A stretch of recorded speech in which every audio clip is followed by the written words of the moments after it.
Hello বন্ধুরা, দেখো কি রান্না করব। চিকেন রান্না করব। আর চিকেনের মধ্যে আমি গোটা লঙ্কা চিড়ে দিয়েছি, নুন দিয়েছি, হলুদ দিয়েছি, আর এই যে দেখো মশলা বাটা, আদা আর রসুন বাটা এটা দিয়ে দিলাম। আর একটু কি বলো তো, লেবু চটকে দেব। লেবুটা দিয়ে আর এর মধ্যে একটু তেল দিয়ে মেখে রেখে দেব।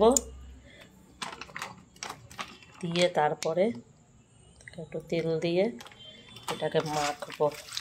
ও আর লঙ্কার গুঁড়ো দেবো, লঙ্কার গুঁড়োটা দিতে তো ভুলে গেছি। আর একটু লঙ্কার গুঁড়ো দেবো, গুঁড়ো দিয়ে ভালো করে মেখে তারপরে এটা রান্না করবো। দেখো লঙ্কার গুঁড়োও দিয়ে দিয়েছি। আর ভালো করে এবার এটাকে মেখে রেখে দেব। রেখে দিয়ে তারপরে এটা রান্না করব। দেখো তেলটা হয়ে গেছে, এবারে আগে আলুটা ভেজে নেব।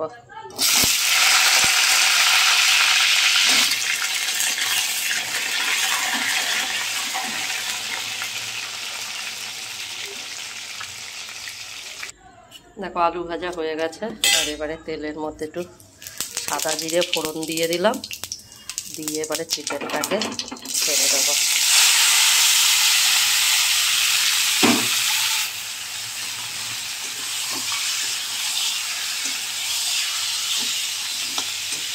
আর এবারে এটাকে ভালো করে কষাতে হবে।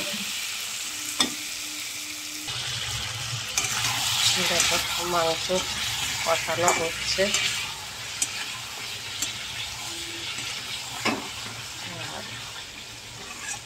এর মধ্যে এখন কি বলো তো, আলু ভাজাটা দিয়ে দেবো। এই যে আলুটা, কেন নইলে আবার আলুটা সিদ্ধ হবে না।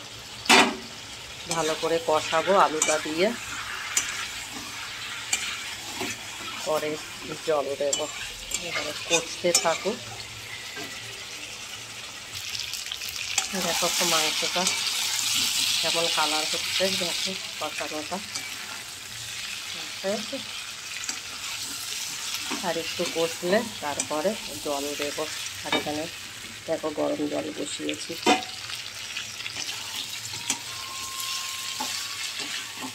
আর একটু কষানো হোক। দেখো এবারে জলটা দেবো।